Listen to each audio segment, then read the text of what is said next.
네, 우리 곁에 계신 분들 한 번 더 인사하시겠습니다. 예수님의 이름으로 환영합니다. 예수님의 이름으로 사랑하고 축복합니다. 반갑습니다. 네. 네, 오늘 말씀은 열왕기하 20장 19절 말씀인데요.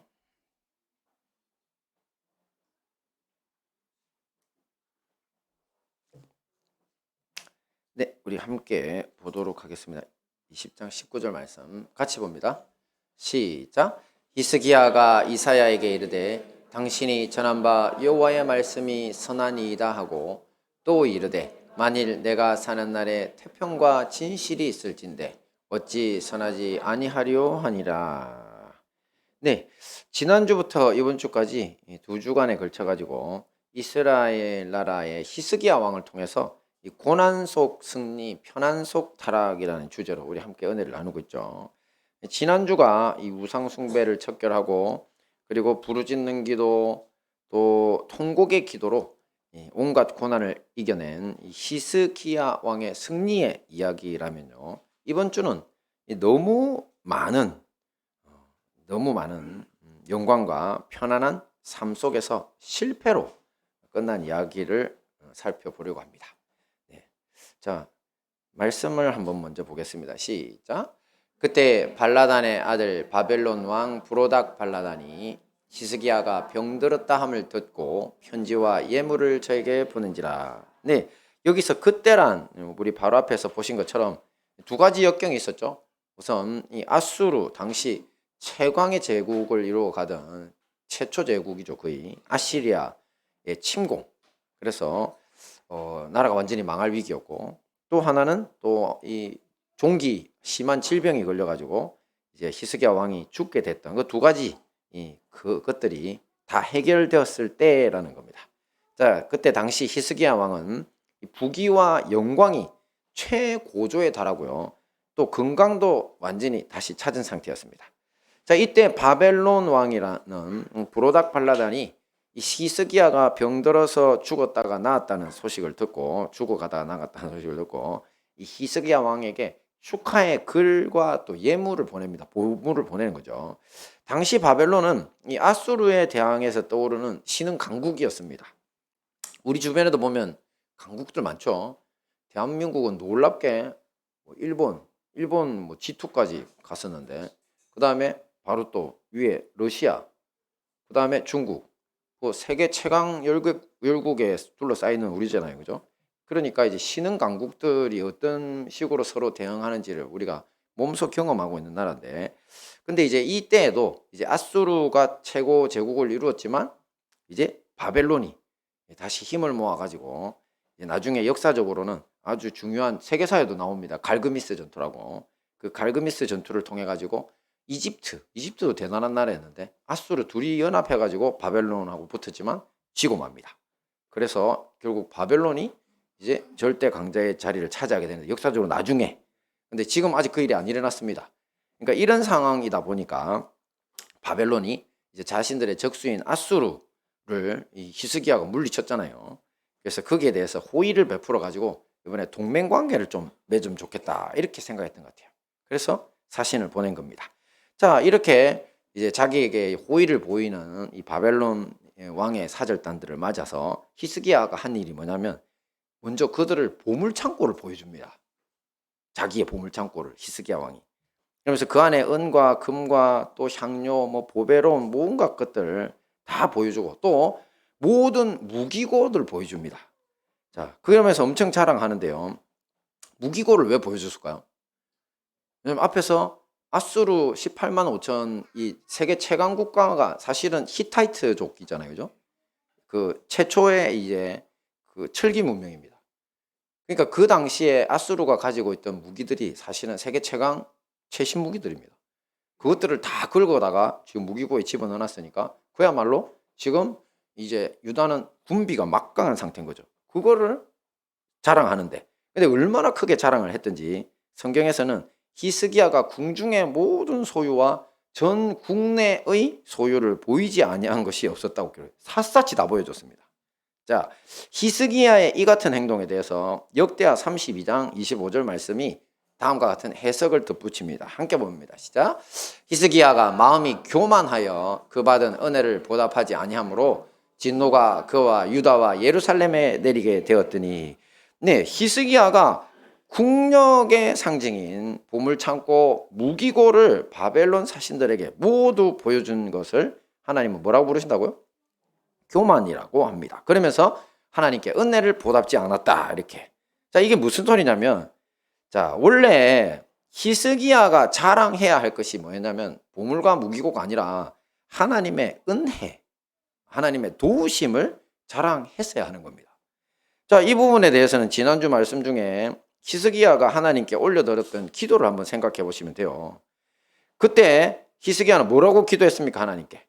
아니, 아수르 왕들이 멸망시킨 나라의 신들은 사람이 손으로 만든 것들이라서 그들은 자기 나라를 구해줄 수 없었습니다. 하지만 우리 하나님 여호와는 온 천지를 창조하신 진짜 하나님이시니까 우리를 저들의 소원에서 구원해 주시고, 그 구원을 통해 가지고 온 세상 나라가 진짜 하나님이 오직 여호와 하나님 한 분뿐이 없는 것을 깨달아 알게 해달라고 이렇게 기도를 했던 거죠. 그죠? 자, 그러니까 그 결과로 얻은 게 뭡니까? 아수르 용사 18만 5천 명이 하루 만에 다 망해버렸죠. 그죠? 그러니까 이 모든 것들이 다 누구에게서 나온 겁니까? 하나님이 살아계심을 보여주신 거잖아요. 그죠? 그랬으니까 이제 자기가 그렇게 기도했으니 이제 바벨론 사신 같은 강대국 사신이 왔으니까 이제 뭐라고 이야기를 했어야 된다고요? 이게 다 우리 하나님 덕분에 내가 이렇게 된 거다. 그렇게 했어야 되죠. 그죠? 근데 그 사실은 쏙 빼고 노력한 보물, 각종 무기 다 자기 거다. 안 보여준 게 없을 만큼 다 보여줬으니까 이게 바로 뭐라고요? 교만이라는 겁니다. 자, 이렇게 사람은 부귀와 영광이 최고에 달하고 건강할 때, 요즘 말로 잘 나갈 때 하나님 은혜는 망각하고 자기 자신만을 높이는 교만에 빠질 수 있습니다. 하나님은 이사야 선지자를 보내십니다. 히스기야에게. 자, 이런 교만의 모습을 보이는, 그러면서 바로 심판을 선포하시는데요. 볼까요? 시작. 여호와의 말씀이 날이 이르리니 무릇 왕궁의 모든 것과 왕의 열조가 오늘까지 쌓아 두었던 것을 바벨론으로 옮긴 바 되고 하나도 남지 아니할 것이요 또 왕의 몸에서 날 아들 중에서 사로잡혀 바벨론 왕궁의 환관이 되리라 하셨나이다. 그렇죠? 무슨 심판의 말씀이죠. 지금 보면은 바벨론 사신들한테 보여준 모든 것들을 다 뺏기게 될 거라는 겁니다. 네가 자랑했던 거 모든 걸 다 걔네들 나라로 다 옮겨가고 너희들 자손까지, 왕족들인데 왕족들이 이제 환관이 될 거라는 거죠. 사실은 성경에 나오는 다니엘이 왕족이죠. 귀족. 그 중에 다니엘과 그 친구들이 그 저기로 가서 환관이 됐잖아요. 바벨론의 환관으로. 그러니까 그 역사적으로 다 이루어졌습니다. 무서운 심판의 말씀인데, 하지만 우리가 이 부분에서 우리가 알아야 할 매우 중요한 사실이 하나 있습니다. 뭐냐면 하나님의 책망과 이제 이 심판의 선포가 하나님의 본심이 아니라는 겁니다. 원래 하나님은 진노와 멸망의 하나님이 아니십니다. 원래 하나님은 사랑의 하나님 자체시죠. 그러니까 그 사랑의 하나님이 멸망과 심판을 선포한 이유가 뭡니까? 바로 회개해라고. 야, 네가 이 정도로 모든 걸 잃어버릴 만큼 심히 교만하다. 그러니까 돌이켜 회개해라. 이걸 간접적으로 이야기를 하시는 겁니다. 그리고 우리 성경에 보시면 하나님이 심판을 선포했다 하더라도 회개한 자들은 다 구원해 주시잖아요. 그죠? 그러니까 근데 이제 히스기야는 자, 이제 회개했을까요? 이렇게 답을 내놓습니다. 같이 봅니다. 시작. 당신의 전한 바 여호와의 말씀이 선하니이다 하고 또 이르되 만일 나의 사는 날에 태평과 진실이 있을진데 어찌 선하지 아니하리요. 자, 이 되게 좋아 보입니까 이게? 참, 이 지금 왕이 되자마자 온 나라의 우상 숭배들을 다 척결하고 또 하나님의 뜻을 받들었던 믿음의 사람이었던 히스기야죠. 또 고난과 시련의 상황 속에서는 부르짖고 통곡의 기도로 극복하던 기도의 사람이었던 히스기야. 자, 그가 하나님께서 네가 교만하다고 책망하는데 한다는 소리가 뭐라고요? 내 생전에는, 살아있는 동안에는 태평하고 진실이 있으면 그저 좋다, 이렇게 이야기하는 겁니다. 자, 자기 이후의 세상에는 관심이 없고 그냥 자기 생전에 편안하게만 하면 된다는 거죠. 이런 걸 뭐라고 하느냐면 영적으로 무지하다. 완전히 얘가 맛이 갔다, 이렇게 이야기하는 겁니다. 자, 그죠? 자, 그러니 바로 이 시간 이 대답을 하고 있는 히스기야의 내면에 하나님이 계시지 않습니다. 성령 충만을 아예 잃어버린 거죠. 자, 이런 점에서 히스기야는 이제 더 이상 승리자가 아닙니다. 히스기야는 패배자라는 거죠. 자, 그의 영적 패배는 그의 당대, 그가 살아있는 동안에는 이제 하나님이 주신 축복이 워낙 크니까 그 결과가 별로 드러나지 않았습니다. 하지만 앞에 설교하러 나오나요? 목사님 딸들이 돼가지고 아빠가 앞에서 설교하고 이렇게 연주할 때 가서 함께 춤추는 게 있대요. 예쁘게 봐주세요. 할렐루야. 네. 자, 그런데 그의 아들 므낫세가 왕이 되면서 아주 무서운 결과가 생깁니다. 므낫세는 히스기야가 죽자 12살에 왕에 올라가지고 무려 55년 동안이나 온갖 악행을 자행했습니다. 아버지 히스기야 때 이 우상숭배 척결을 물거품으로 만들고요. 또 그의 할아버지 아하스 왕 때 우상숭배를 그대로 다 되살립니다. 거기다가 바알신, 아세라 목상, 1월 성신까지 도입해서 섬기게 했고요. 또 자기의 아들인 왕자들을 흰놈의 아들의 골짜기에서 불에 태워 죽입니다. 그렇게 우상에게 희생제물로 바쳤습니다. 그리고 백성들의 생활 속에 점술, 사술, 무당, 박수를 의지하는 무속신앙이 아예 뿌리 내리도록 했고 또 여호와 하나님만 섬겨야 하는 예루살렘 성전에 아예 자신이 만든 아세라 목상을 세웠습니다. 또 정의를 완전히 저버린 통치를 통해 가지고 무죄한 죄가 없는 사람들의 피를 흘려서 예루살렘 이 거리에서 저 거리까지 그 피가 가득하게 했다고 성경이 기록하고 있습니다. 유대인들의 전승에 의하면요, 므낫세의 실정을 비판하던 이사야 선지자, 바로 아버지 때 선지자고 대선지자에 들어가죠. 근데 이 이사야 선지자를 톱으로 썰어서 죽게 했다는 것이 유대인들이 내려오는 전승입니다. 아주 유명한 이야기입니다. 한마디로 히스기야 아들 므낫세는 하나님 나라를 파괴시키고 또 이스라엘 나라를 멸망의 길로 인도하기 위해서 태어난 괴물 같은 존재였던 것입니다. 주님은 이 므낫세 왕의 일로 인해서 다시는 남왕국을 용서하지 않기로 결심하십니다. 버리시기로.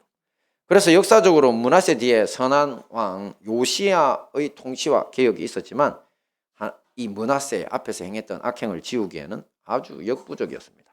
요시야도 일찍 죽죠. 이유를 알 수 없을 만큼 일찍 죽습니다. 하나님이 의인은 일찍 데려가신다 했죠. 화익전에. 결국 바벨론 왕 느부갓네살에 의해서 예루살렘과 남유다 왕국은 완전히 파괴되고 온 나라 국민들이 쇠사슬에 묶여서 벌거벗은 채로 노예가 돼서 바벨론으로 끌려가는 망국의 심판을 당합니다. 자, 이 점에서 많은 분들이 히스기야가 죽을 병에서 구원받고 또 덤으로 얻은 15년 세월, 지난주 우리 보셨죠? 놀라운 일이었죠. 15년 살려주신다고 하면서 지구 자전 횟수를 뒤로 돌렸다 그랬죠. 그죠? 그거 실제로 육적으로 일어나면 지구 멸망일 정도로 큰 일인데 그 지구 자전을 뒤로 돌리시고 그 지금도 천체 계산을 하면 그 빈 시간이 나온다고 할 만큼 큰 역사를 보여줬던 그 15년 세월. 자, 이것 자체를 많은 분들이 안타까워합니다.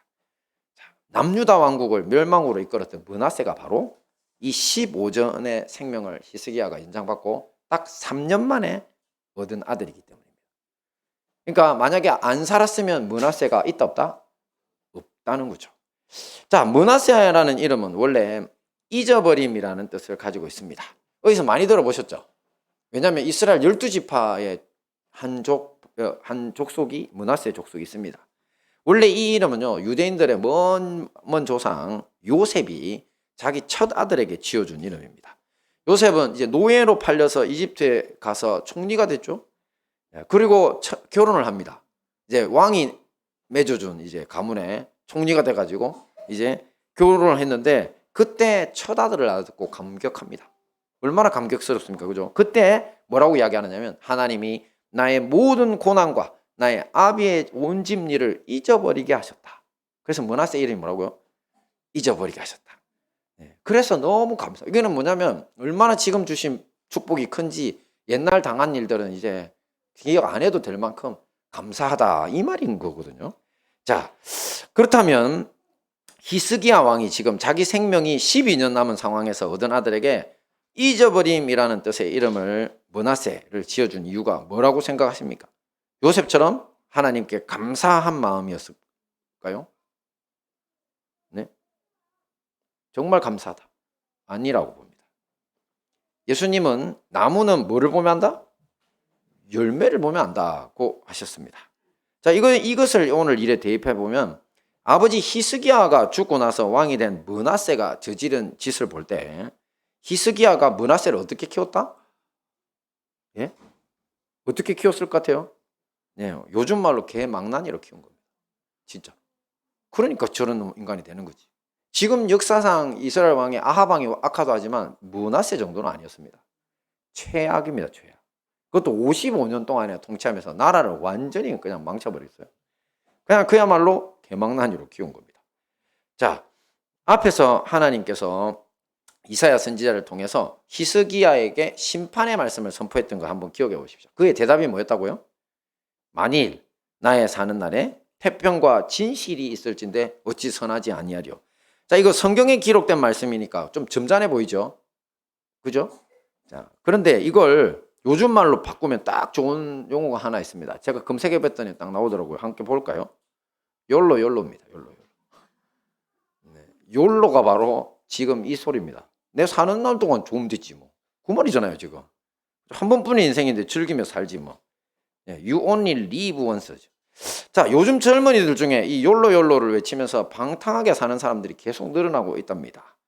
특히 결혼하고 고생스럽게 자녀 양육하고 뭐 마누라 남편 시중 드는 거 싫다고 비혼이라고 하는 아이들이 지금 결혼 적령기에 있는 아이들을 우리나라 청년들만 이야기하는 15%랍니다. 15%. 진짜로. 그리고 회사에다가 아예 비혼을 선언하면 회사에서 그냥 결혼 축의금 주든 그만큼 준답니다. 이게 나라가 지금 큰일이 났죠. 근데 걔네들의 정신적 구호가 바로 욜로입니다, 저거. 예? 그래서 제가 욜로 저게 영어로도 저렇게 정확하게 표현되어 있나? You only live once라고 하니까 그냥 저 우리나라에서 이야기하는 것처럼 그냥 현재 즐겁게 살자. 그 정도 정의에 뭐 다른 거 없나? 이렇게 옥스퍼드 사전 한번 찾아봤거든요. 옥스퍼드 사전 찾아봤더니만 저기 뭐라고 써놨냐면 자, 당신이 저질러 왔던 지금까지 저질러 오고 있는 일입니다. have been이니까 현재 완료. 당신이 저질러 왔던 멍청한 짓을 합리화할 때 쓰는 말이다. 이렇게. 그러니까 욜로를 지금 뭐라고 하는 겁니까? 옥스퍼드 사전조차 조롱하고 있는 거죠. 예. 욜로 하는 사람들. 그러니까 여러분 혹시 밖에 나가가지고 나는 욜로족이다 이렇게 말하면 큰일 납니다. 뭐 아는 사람들은 저 또라이네 이렇게 생각할 우려가 높습니다. 진짜. 그리고 어른들이 면접 시험 같은데 당신의 뭐 인생관이 뭐냐니까 저는 욜로입니다 이렇게 이야기했다가는 면접관이 쫙 꺼버립니다. 왜냐하면 한 번뿐인 인생이 즐기고 말겠다는데 그런 애가 열심히 일할 리가 있습니까? 자기를 위해서. 잠시 돈만 모아갖고 계속 회사도 받고 다 떠나는 거예요. 그죠? 바로 히스기야 왕이 15년 연장된 삶을 이렇게 욜로적으로 살다가 죽은 겁니다. 자, 오늘을 살고 있는 우리 역시 마찬가지입니다. 우리가 이렇게 편안하고 안락함 속에 살아가다 보면 우리도 예외일 수가 없습니다. 히스기야 왕처럼 살 수밖에 없다는 거죠. 자, 그럼 어떻게 해야 됩니까? 함께 봅니다. 시작. 영적 각성. 네, 저게 무슨 말이냐면 물질적인 삶에 안주하지 말라는 겁니다. 그리고 영적으로 각성된 삶을 살아라고. 이렇게 영적 각성의 중요성에 대해서 예수님이 남겨주신 아주 좋은 예화가 하나 있죠. 뭐냐면 바로 열처녀 비유입니다. 자, 이것은 혼인잔치에서 이제 신랑을 기다리는 열처녀인데요. 이스라엘의 결혼 풍습이 좀 독특합니다. 왜냐하면 저녁에 결혼식을 하거든요.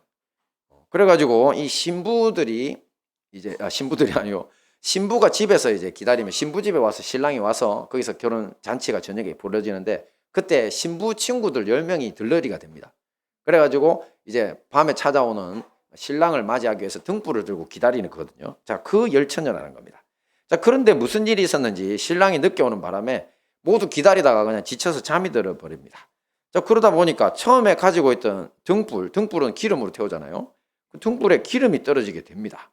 그래서 밤늦게 이제 신랑이 오신다는 소리를 듣고 이제 다들 일어났는데 근데 놀랍게 5처녀는 미리 여분의 기름을 준비한 겁니다. 혹시 모른다고. 예, 그래서 이제 쫓아나가서 이제 신랑을 등불로 맞이해가지고 혼인잔치집 안으로 이렇게 모시는데 근데 나머지 어리석은 5 처녀는 잠자기 바빴던 그 처녀들은 기름 없다. 큰일 났다. 밖에 가서 기름 사야 되겠다. 시장에 사러 간 동안 뭐 기다려줍니까 신랑이. 그냥 나머지 5명 친구랑 신랑은 들어가 버리시고 문 닫히고 안에 혼인잔치 문 안 열어줍니다. 자, 그렇게 끝이 났다는 거죠. 자, 이 비유를 들려주시면서 예수님은 결론을 이렇게 내리시거든요. 함께 볼까요? 시작. 그런즉 깨어있으라. 너희는 그날과 그 시를 알지 못하느니라. 그렇습니다. 바로 영적인 각성입니다. 예수님이 다시 돌아올 날과 다시 돌아오실 그 시간을 우리 아무도 몰라요. 근데 미련한 5처녀처럼 준비해둔 기름도 없이 넉넉고 이 우둔한 잠을 즐겨서는 안 된다는 겁니다. 그래야 끝까지 승리해서 하나님 나라에 들어갈 수 있습니다. 자, 우리 기독교 공동체에서는 전통적으로 이 10처녀 비유에 대해서 해석을 할 때 그 등장하는 기름 또 등잔의 등불을 각각 성령 충만과 하나님의 말씀이라고 해석합니다. 그러니 우리의 실생활에서 영적으로 우리가 각성된 삶을 산다는 것은 뭐가 있어야 된다고요? 성령의 충만과 말씀의 등불이 항상 있어야 되는 겁니다. 그래서 오늘 이 설교 말씀을 들으면서도 야, 저거 내 이야기 아니야 이러고 있으면 여러분 뭐 하고 있는 겁니까? 미련한 5처녀 중에 1명입니다. 할렐루야. 네. 절대 그런 분 없기를 바랍니다. 저 내 이야기 아니야 하시면 안 돼요. 내 이야기일 수 있어 이렇게. 왜냐하면 내가 요즘 잠이 많잖아 뭐 이렇게. 그렇다고 잠자지 말고 기도하라 소리 아닙니다. 둔해진다는 뜻입니다. 둔해. 그러니까 말씀에 둔해가지고 맨날 이제 저 이야기 들을 때마다 우리 옆에 앉아있는 저 집사가 들어야 되는데 앞에 있는 권사님이 들어야 되는데 이러고 앉아있으면 이게 바로 미련하다는 겁니다. 다 내 이야기라고. 말씀의 등불로 자기를 비춰라는 겁니다. 그죠? 그리고 부르짖고 기도하라는 거죠. 그러면 이게 바로 우리에게 영적으로 각성된 삶을 살 수 있게 해줍니다. 자, 앞에서 히스기야는 하나님의 말씀에 순종할 때 어땠나요? 우상 숭배를 척결하는 건 하나님 말씀의 순종입니다. 하나님 우상 없애라고 했거든요. 근데 여러분 참 이상한 게 사람들이 아니 왜 하나님은 자꾸 우상 숭배하지 말라고 하냐, 자기만 신이냐 이러는 사람들이 있더라고요. 이방인들 중에. 그러니까 우리 예수 믿지 않는 분들 중에. 자, 그게 뭐냐면 잘 생각하셔야 됩니다. 우상 숭배를 그 이스라엘 나라에서 일단 어떻게 하던가요? 일단 어떻게 하냐면 사람을 제물로 바칩니다, 얘들이. 근데 그 사람도 누굽니까? 자기 자식 중에 첫 아들입니다, 주로. 남자애들 제일 잘생긴 애들을 골라가지고 태어난 애를 그것도 산채로 불에 넣어가지고 태워서 죽입니다. 인간이 할 짓이 아니잖아요. 그러니까 일단 그리고 그 안에서 음란한 짓들을 다 한다고 그랬죠. 아세라 신이 그 역할인데 사제들도 그런 여자 창녀들이 사제를 합니다. 아세라 쪽에서. 그러니까 도덕적으로도 진짜 더럽고 그 다음에 인간적으로 지 자식을 태워가지고 도대체 뭘 받겠다는 거지? 사람이 아니고 심성이 자꾸 마귀가 되는 거죠. 그래서 나중에 보면은 적국이 이제 쳐들어왔을 때 갇혀있을 때는 자기 자식들을 잡아먹는 사람들이 막 나와요. 그러니까 그게 뭐냐면 우상숭배라는 그 자체가 인간성을 상실시키는 짓이라는 거죠. 하지 말라는 거죠. 절대 하지 말라는 거죠. 그런데도 우상숭배를 하거든요. 그래서 우상숭배 하지 말라는 하나님 좋으라고 하는 게 아니라 우리 좋으라고 하는 겁니다. 우리가 자꾸 돈을 우상으로 섬기든지 내 욕망의 어떤 다른 형체를 우상으로 섬기든지 자꾸 그러고 있으면 인성이 자꾸 상실돼서 마귀처럼 되니까. 그래서 지금 이 자리에 예배에서 여러분 예배드리러 하나님이 처음에 야 이거 내가 영광 받는 예배니까 너희들 분명히 와 이스라엘 사람들한테 강제했거든요. 근데 사실 여러분 예배드리고 나면 하나님이 좋습니까? 여러분이 좋습니까? 우리가 좋지 않아요. 그렇죠? 우리 죄인이고 내 마음대로 살던 인생들 어디 구원받을 길도 없는데 예배처에 오면 얼마나 위로가 되고 하나님께서 눈에 보이지 않지만 이 영이시니까 눈에는 보이지 않죠. 하지만 온 우주에 가득 차서 우리 마음에 말씀해 주시고 사랑해 주시고 느낄 수 있는데 그럼 그게 감동이잖아요. 죄 용서함을 받고 또 인생에 우리가 실패한 사람이라도 다시 시작할 힘을 얻고 예배는요 우리를 위해 드리라고 하신 겁니다. 근데 강제하신 이유 그리 안 하면 예배 못 드리게 하거든. 그 나라가 그 강제 안 해놓으면 돈 있는 사람 부자들은요 노예들은 아예 예배 못 드리게 해요. 하나님이 내게 영광이니까 예배 드려 이랬기 때문에 할 수 없이 노예도 예배 드리러 보내고 다 그렇게 한 거예요. 그러니까 그게 오해라는 거죠. 하나님만 섬기라는 게 누구를 위해서라는 거예요? 우리를 위해서입니다. 우리를 위해서. 그렇죠? 자, 그런데 이제 이런 우리를 위해서인데 그런 하나님을 우리가 기도하고 부르짖고 만나고 항상 모시고 시선을 하나님께 고정하고 사는 그거 우리를 위한 일인데 우리가 편해지면 어떻게 한다고요? 편해지면 둔해지고 교만해집니다. 그죠? 그러면서 자기만 교만해질 뿐만 아니라 자식까지도 폐륜화로 만들어갑니다. 므낫세 같은. 그죠? 그러니까 앞에서는 히스기야가 이 우상숭배에 척결하고 통곡하고 부르짖고 기도하면서 일을 해낼 때는 지혜로운 다섯 처녀가 됐고, 뒤에 이제 편해지고 늘어진 삶에서는 딱 미련한 다섯 처녀처럼 돼가지고 모든 걸 잃어버린 거죠. 자, 그러니까 우리는 어떻게 해야 됩니까? 자기 자신을 돌아보라 그랬죠. 우리도 자기 자신을 돌아봐야 됩니다. 특히 우상숭배, 지난주에 제가 숙제 드렸죠. 집에 가서 모임 하셨나요? 우리 아이들 모아놓고 나는 이런 걸 우상숭배하고 있다. 반드시 해야 됩니다. 왜냐하면 자기 속에 들어있는 우상을 볼 줄 모르면 밖에 보이는 우상깨로 다녀요. 그 이상하게 절에 가서 불지르러 다니는 사람이 있죠. 기독교인이라고. 전에 그래 잡혔잖아요. 그죠? 그러니까 정신이 없는 거죠. 아니 그 사람들 죽고 이러면 어떡하려고. 원래 그 사람들 현주 건조물 방화죄는 살인 중에 제일 큰 죄로 칩니다. 한 사람만 죽지 않고 많은 사람이 죽으니까. 그걸 자기가 기독교인이라고 우상을 없앤다고 그러고 다닌 거예요. 정신이 나간 거죠. 누가 그렇게 알았습니까? 하나님. 이게 마귀에게 속은 거죠. 딱 이단에게 속은 거하고 똑같은 겁니다. 그러니까 밖에 있는 우상을 깨뜨리는 게 중요한 게 아니라 내 안에 들어있는 우상을 제거하는 게 더 중요합니다. 그래서 우리가 자기 자신을 돌아보면서 우상을 깨뜨리시고요. 그러니까 주님을 계속 보셔야지 그게 보입니다. 그리고 히스기야 왕의 아들 므낫세를 통해 알 수 있듯이, 만약 우리가 우리 자녀들에게 이렇게 영적으로 각성된 삶을 물려주지 않는다면 우리 자녀들이 어떻게 살 거라는 겁니까? 개망나니로 살겠죠. 진짜로. 교회 목사들 뭐 잘 됐다는 사람 별로 없죠. 진짜 그런 말들이 많아요. 옛날 전통적으로 제일 빗나가기 쉬운 아이들이 누구? 목사들. 그죠? 목사들, 장로님 아들. 우리 어머니도 맨날 그래가지고 우리 아들들 이름 제발 성경으로 짓지 마라 그랬어요. 다니엘, 다윗 딱 봐도 목사들이네. 그래 밖에 나가 하나님 영광 가리면 어떡할 거냐고. 그거 제가 걱정하지 마시고 우리가 하나님 이름으로 키우니까 걱정하지 마시라 그랬어요.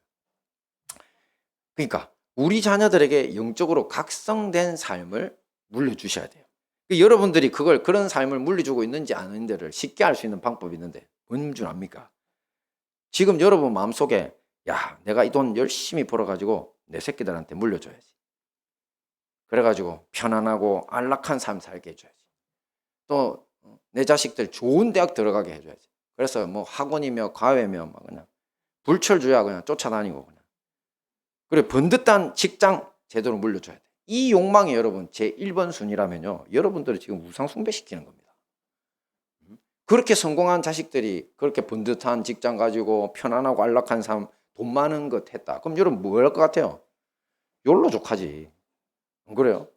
믿음의 사람들도 하나님께로부터 시선을 떼고 편안한 삶에 젖는 순간 쑥 들어가는데 지금 제대로 키운 것도 없으면서 그 아이들이 신앙 지킬 수 있을 거라고 믿습니까?